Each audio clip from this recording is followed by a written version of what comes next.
আসসালামু আলাইকুম। কুক বাংলায় আপনাদের স্বাগতম। আশা করি সবাই ভালো আছেন। আজকে আপনাদের সামনে পুডিং এর রেসিপি নিয়ে হাজির হয়েছি। এই পুডিং বাচ্চাদের স্কুলের টিফিনেও দেয়া যাবে। তাছাড়া ছোট বড় সকলেই এই পুডিং অনেক পছন্দ করবে। তাহলে চলুন বন্ধুরা, পুডিং তৈরি করা যাক।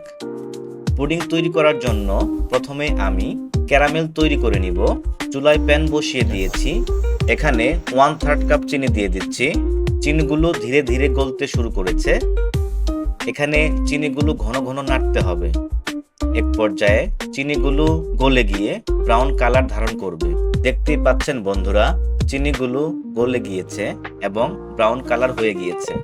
এবার স্টিলের একটি বাটিতে ক্যারামেলগুলো ভালোভাবে বসিয়ে নিব।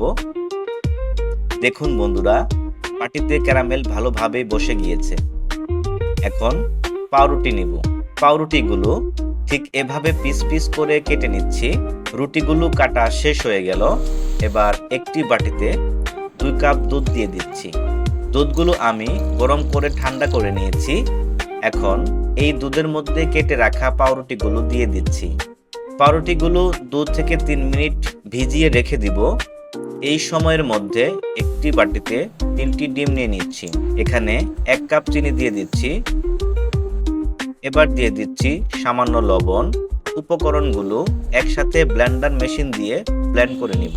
দুধের মধ্যে ভিজিয়ে রাখা পাউরুটিগুলো ব্লেন্ডারের মেশিন দিয়ে ব্লেন্ড করে নিব।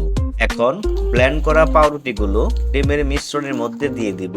পুডিং এর কালার আনার জন্য 1 চামচ ভ্যানিলা এসেন্স দিয়ে দিচ্ছি। ভ্যানিলা এসেন্স ভালোভাবে মিশিয়ে নিচ্ছি। বন্ধুরা, এত কষ্ট করে ভিডিও বানাই, একটি লাইক ও সাবস্ক্রাইব প্রাপ্য কি হব না? ভ্যানিলা এসেন্স মেশানো শেষ হয়ে গেল। এখন যে বাটিতে ক্যারামেল বসিয়ে রেখেছিলাম সেই বাটিতে মিশ্রণগুলো ছেঁকে নিচ্ছি। এবার ঢাকনা দিয়ে ঢেকে দেব।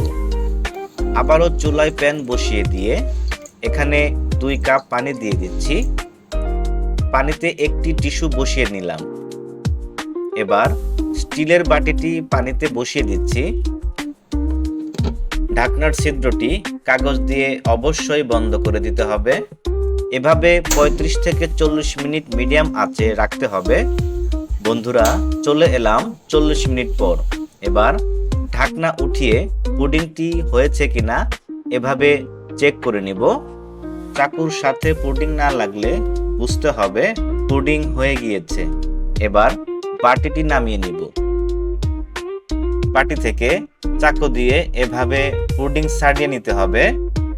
বাটি থেকে পুডিং ছাড়ানো শেষ হয়ে গেল। এখন এভাবে পুডিং ঢেলে নিব। দেখুন বন্ধুরা, পুডিং পারফেক্ট ভাবেই তৈরি হয়ে গিয়েছে। ভিডিওটি ভালো লাগলে কুক বাংলা চ্যানেলটি সাবস্ক্রাইব করার অনুরোধ রইল। আসসালামু আলাইকুম।